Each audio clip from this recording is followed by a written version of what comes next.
Hello everybody. Happy Monday. It's Monday, March the, the 3rd, 4th? March the 4th. I've lost track of my days. I haven't been able to work since my diagnosis, basically because I can't drive, so I have no way to get there. Plus I was in a lot of pain. Anyways, I've tried to start this video a million times.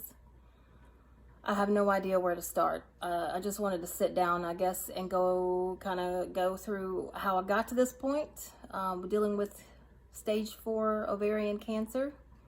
Also just got my shirt in from Carrie over at Homestead How, Healing Humanity, the Power of a Proper Human Diet. So I said, well, I'll just put my shirt on and just go for it. I have about 30 minutes before my kids get home from school. I don't even know where I'm supposed to be looking. I keep looking at myself and I should be looking at the camera. I'm so new. I just don't know how to do this, but I'm gonna keep going. All right, so I'm probably going to try to edit in some different pictures of when I first started my keto journey, my ketogenic diet. I was about 206 pounds in 2017, and 2018. My sister, Mandy, had she had got breast cancer when she was 37, I think she was diagnosed, and it went away. She had a double mastectomy. It went away for a while, but then it came back to her brain, and so that she was fighting all of that about the same time. 2018 is when my mom got ovarian cancer as well, same as mine. It was started as ovarian and went up into her diaphragm. So I guess that kind of helped push me along. Plus I was addicted to sugar so bad that it was insane. I would eat a bag this big of Skittles a day. And a lot led up to that. And I want to sit down eventually and kind of go all the way back to my childhood. So I mean, I'll kind of start here with my childhood because that's really where it starts. I was raised by my dad, by himself. It was just me and my dad. He was the son of Betty Watson and Bill Watson, and they owned a restaurant here in Columbus, Georgia. It was called Betty's Cafe down on 1st Avenue, and I lived there basically, and all of my meals came from either there or McDonald's. My dad hardly ever cooked. I rarely cooked at home, and our house was a disgusting mess, and I'll go into that eventually because I want to get into all of my life and what I've went through, and how I was raised, I guess, because I believe that all of it is connected. Addiction, getting addicted to whatever it is, all the trauma, all of this is all connected in my opinion. And that's how we all end up overweight and obese and sick, and it's because of really stuff that we don't deal with. Once we're adults, we either try to suppress it with drugs and alcohol or food. And let me go ahead and say also, if I offend anyone by anything that I'm going to say, I'm not here to offend or to judge anyone, because anything that I say is out of pure love, because I have been there. So I've been fat and I've been sick and I've been addicted to, crap, drugs. Not really drugs so much. Yeah, drugs when I was a teenager with my father, who got me on, smoking weed when I was 13 years old. But that's a whole other video again. Like I said, I'll get into all that other stuff eventually. I hope I will, for sure. But how I got here to this point more recently was, again, 2017, 2018, I'd blown up to 206 pounds after having my second child. He was a 10.5 pound baby. That's also because I was gestational diabetic while I was pregnant. And I was so addicted to sugar that I was still sneaking that stuff every chance I get. I mean, what am I kidding? I mean, I was eating it all the time because it's such a strong drug, sugar is. I don't care what anyone says. It is a drug and it is a poison. And it is put in everything to get us addicted to it. That's neither here nor there. I was addicted to it. I had a huge baby. I'd lost everything right around maybe about a year after I had my son. Divorced, lost my house, lost everything. And that's a whole other video. And so I fell into a deep depression. I was forced to come live with my mother, which that in itself was not the problem. It was just the environment that I was in. I'd gone from having a 4-bedroom house in the military for 10.5 years, having all of my own things, being a strong, independent woman, to I was living in shit. And so that I went down just a bad, it was in a deep depression for a long time. I do remember saying though, when I was still there, one of my times that I'd pick myself up, because I always eventually do pick myself up, and I actually ended up going to dog grooming school in Florida. But I said even then, I was like, I'm gonna have a banging ass body by the time I'm 40. I don't care. It took me until like 42, but I did do it eventually. So yeah, so that was around 2013, 2014, 2015, and I was still big, and I finally got out of that environment. I had graduated from the school, and of course my battery's gonna die. Graduated from dog grooming school, came back to Opelika, actually. Tried to do that. That didn't work out. Ended up working for the commissary.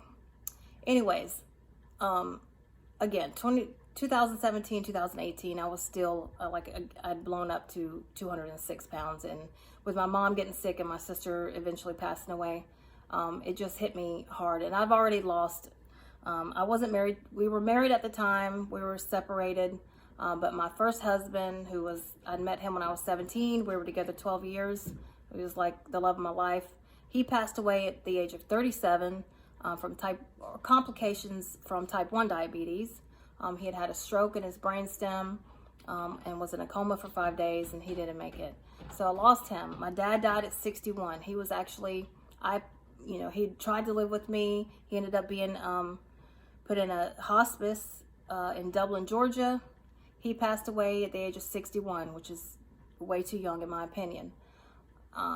Just so many. My sister, my stepbrother died he was in his 30s, maybe 40. Just so many people that I've lost already due to poor lifestyles, whether that's drinking and smoking and all the food, all of it combined. It's all connected.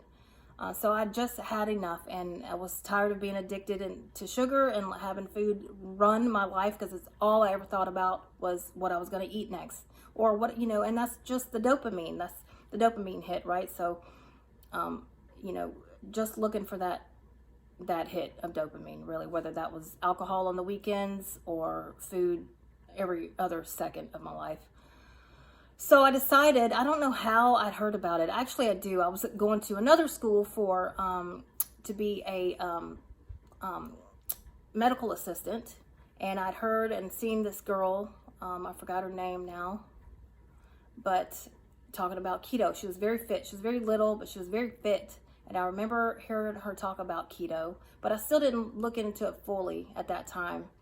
Or did I? I did, because I was still in that school when I'd started it, now that I think about it. But I'd researched it and found out you could have meat and you could have cheese. And I'm like, if I could still have meat and cheese, I am all for it. And I researched it for a good, probably, I don't know, at least 6 months, maybe even a year, before I finally committed to it and said, all right, I'm going to do this. And it took me a few times to really stick with it. I kept falling off the wagon with the sugar addiction. But I would still get right back on and follow through. And so within like 6 months, I think I'd lost 40 pounds.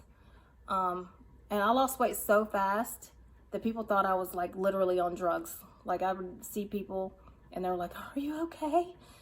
Yes. I'm like, what? But it was because I just lost so much weight, and plus I had so much energy.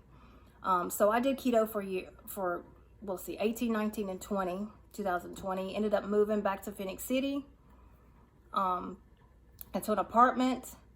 When I was running, every day, and I'd always hated running. I had to run while I was in the military, and even in the military, my weight was up and down, and I always struggled with my weight and trying to pass PT tests. But I got back into running. It became like very therapeutic and like a meditation for me. I'd got to where I was running an hour straight without stopping, which is unbelievable and unheard of for me. But it was a slow pace, but still it was like nonstop. But because of that, it wrecked my hip flexors, and something clicked in my head, and where I remembered functional fitness and CrossFit. I tried it when I was like, my daughter was like 3 years old, and I was still stationed in Warner Robins. I was still in the military, and I was like 50 pounds heavier. It didn't work out then. It was, I don't know, it just didn't, I don't know what happened, but I never went back after the free trial week. So it clicked. I just got through with the run. I mean, it just all happened. Like, I didn't even plan for it. It was like CrossFit. There's a CrossFit gym here. I Googled CrossFit, or no, I thought of CrossFit. I Googled it, and there was literally one right across the highway where I was sitting. I'd just been sitting in the truck like, what am I going to do? Because my hip, I couldn't even stand up. I couldn't lift my legs. So I ended up it ended up not being a CrossFit affiliate, but it was functional fitness, and they ran it just like a CrossFit gym, and I fell in love with it. So was doing that for about 5 months, and I'd dropped down to 128 pounds. So I'd gone from 206 pounds to 128 pounds, and that's over the course from that was what, 2020 that I found it, or 2021 that I found the gym. So 2020 I'd quit drinking. That was a whole other episode that happened where I had to quit drinking, or I was going to kill myself. Not literally take my life, but by accident. So I quit drinking in 2020, and I've been sober ever since. But because of that, so then that's when I ended up. So it was right after I started drinking, I found myself in the CrossFit gym, and at 128 pounds, and then I started packing on muscle. Well, in CrossFit, I kept getting told that I had to have carbs to do CrossFit like that. So I'm not saying it was anyone's fault, but over the course of the next few years, I started having more cheat days and incorporating more keto sweets and stuff like that. So I would, and up until recently, I was eating a pint of Rebel ice cream a night, just about. Like, it was almost every night. And that stuff is so good, I'm not gonna lie. And it's good. It's not, I mean, it's not bad for you if you take it in moderation, which is something I obviously cannot do. I cannot do moderation. It's just like any drug addict or any alcoholic. You can't do just a little bit, and I cannot do just a little bit, apparently. So I knew I was going to get off track.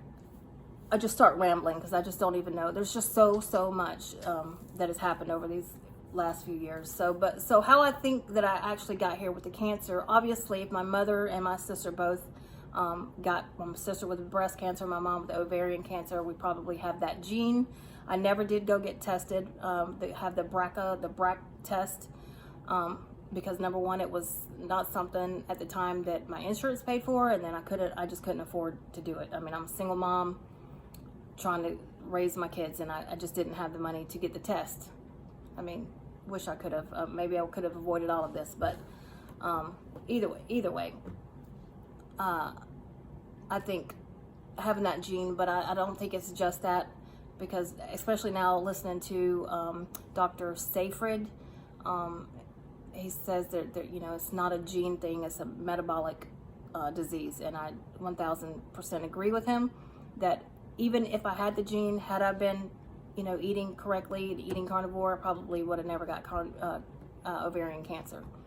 We can agree or disagree on that, but and I'm not beating myself up over it. It is what it is, but now I know, and I'm learning a lot, and I have to look at this as a lesson, like just a life lesson for me. This is not happening to me. This is happening for my benefit, whether I see what that benefit is now or not. I have to believe that, because I've already learned so much about myself, and so many things have come out of it, like helping my mother come off sugar. That in itself, and she would have never known about it had I not known about it. So a lot of good things are going to come out of this. I already feel better. It hasn't even been 1 month on strict carnivore, and my stomach has gone, like, I don't know if I showed you guys before, but like, okay, so I'm going to show you now. My stomach is nowhere near as huge as it was. It's a little bit, but it was like way out to here when I first started.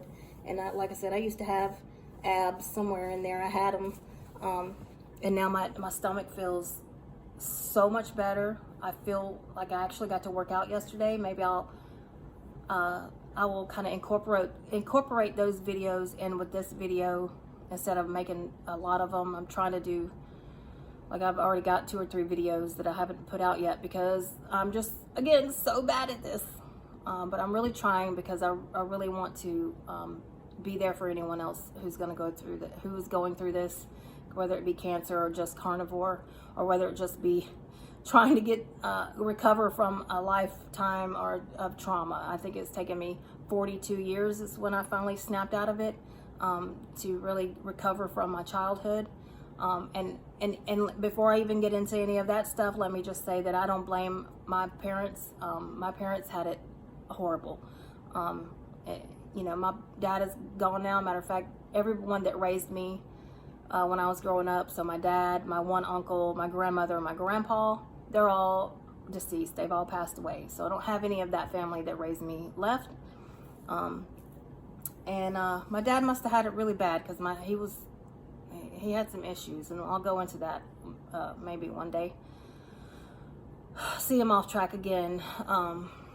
Going back to how did I get here with cancer again? I think it's just I'd done keto, but then I'd got so far into the eating all the sweets, and cancer feeds on sweet sugar, regardless if it's natural, regardless if it's a keto sweetener that's not gonna spike your blood sugar. And that's the excuse I used was, well, this is okay because I'm still within my macros. Not that I ever tracked macros, but I'm still in ketosis. I'm still not gaining weight.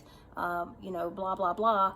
So I thought it was okay, but I was, again, going way overboard. I would one of my other favorite things was strawberries, and I would mix a stick of butter and a block of cream cheese, add stevia and vanilla, mix it up. It's the most amazing thing ever. I still love it and I still miss it. But I would eat that, and I got to where I was eating like all of that in like 2 days with strawberries, and it was every day. And then it become the sweetener in the coffee in the mornings. I'm gonna have to plug my phone up. And it was just, I was living off sweetener and Quest bars. Those are my favorite. Those Quest protein bars were my favorite. I'm gonna have to hold this now. And so I was living off of basically sweets and sugar again, with the too many cheat days. Because why? Because we use food for entertainment, and I'm finding that now I'm struggling with. Not that I'm craving it. It's just I'm so bored that I want to eat for entertainment, and that's what I personally believe that's what the problem is with America.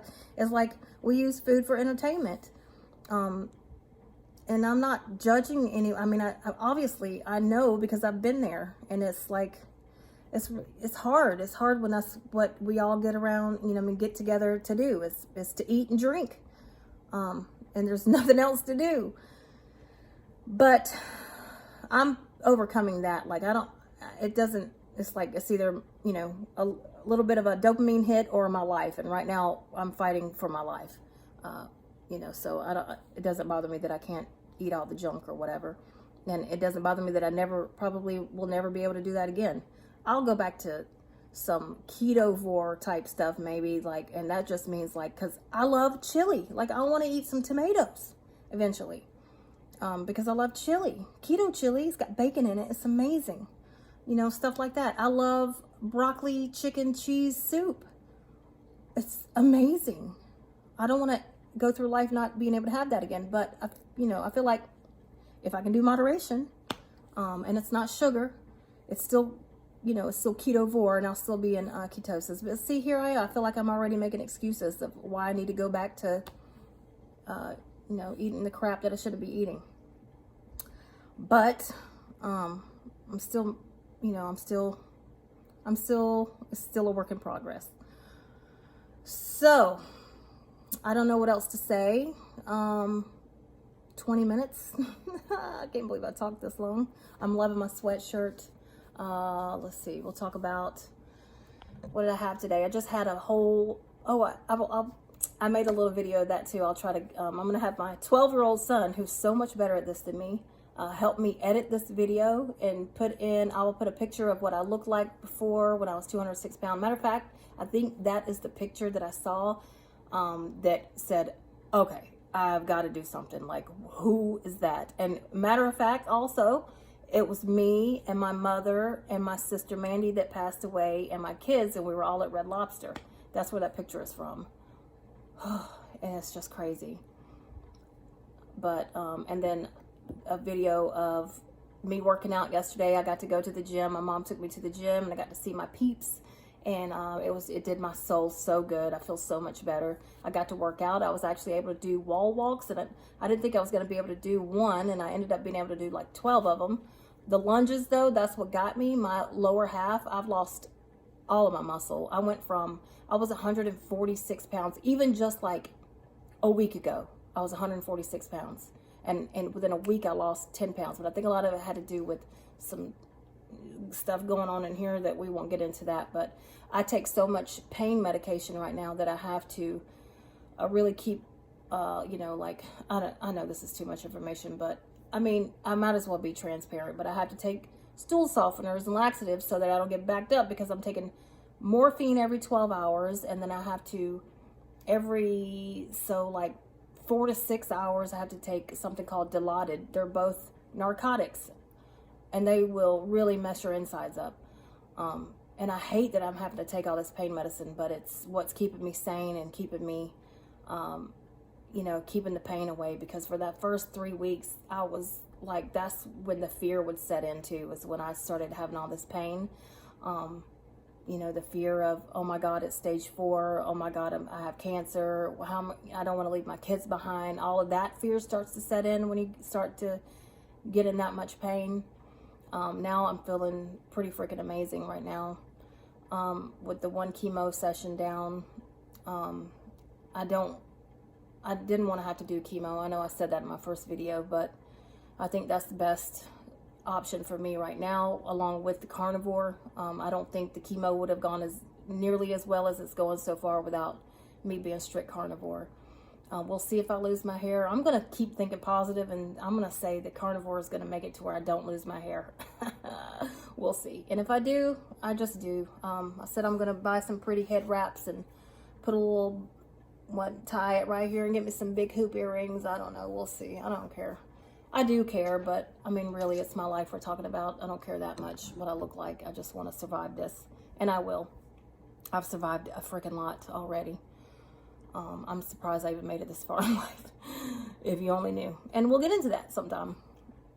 I don't know what else to say. I don't know if I've covered everything. I haven't covered my whole life, because it's rich, let me tell you, with it's like a movie. It really is. I've been fighting I don't know whether fighting to get back to the other side or just fighting for my life since birth.